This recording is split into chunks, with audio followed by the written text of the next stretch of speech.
Karachi press club ते SDA जा मुलाज़िम पंहिंजे हक़नि लाइ पंहिंजे पघारनि लाइ गुज़िरियल 40 ॾींहं खां कराची प्रेस क्लब बुख हड़ताल ते वेठल आहिनि, लेकिन सिंध हुकूमत जे कननि ते जूं ई कोन थी चुरे। हिन वॾो ज़ुल्म ऐं नाइंसाफ़ी आहे। सिंध हुकूमत नोटिस वठी ऐं SDA मुलाज़िमनि जा फौरी तौर ते मसला हल करे कोन थी।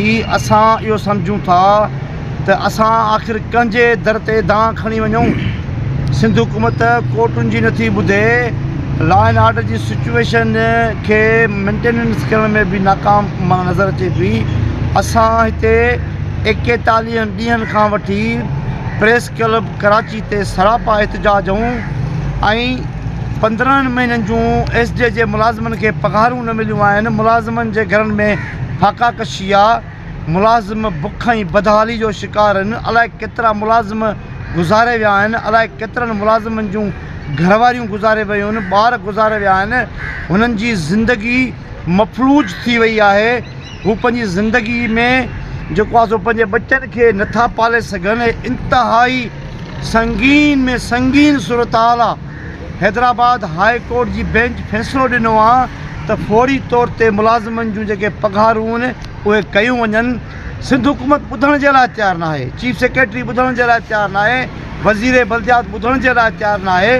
आख़िर असांजो ॾोह कहिड़ो आहे, गुनाह कहिड़ो आहे, असां कहिड़ो गुनाह कयो आहे, असांखे छो पघारूं कोन थियूं ॾिनियूं वञनि। फिलफोर हुकूमत सिंध खां ऐं वज़ीर आला सिंध ऐं वज़ीर बल्दियात खां इहो मुतालबो था कयूं त फौरी तौर ते असांजी ग्रांट खे जल्द सां जल्द कयो वञे ऐं असांजा जेके ओवरलोड मुलाज़िमीन आहिनि उन्हनि खे फौरी तौर ते ॿियनि खातनि में ज़िम करे सरप्लस कयो वञे। ऐं हीअ जेकी बेचैनी वारो हिकिड़ो जेको अलमियो आहे, बेचैनी वारो जेको असां वटि हिकिड़ो जेकी सूरत हाल आहे उनखे ख़तमु कयो वञे। असां राति जो हिते खुले आसमान ते पटनि ते सुता पिया आहियूं। आख़िर असां कंहिं वटि दांह खणी वञूं।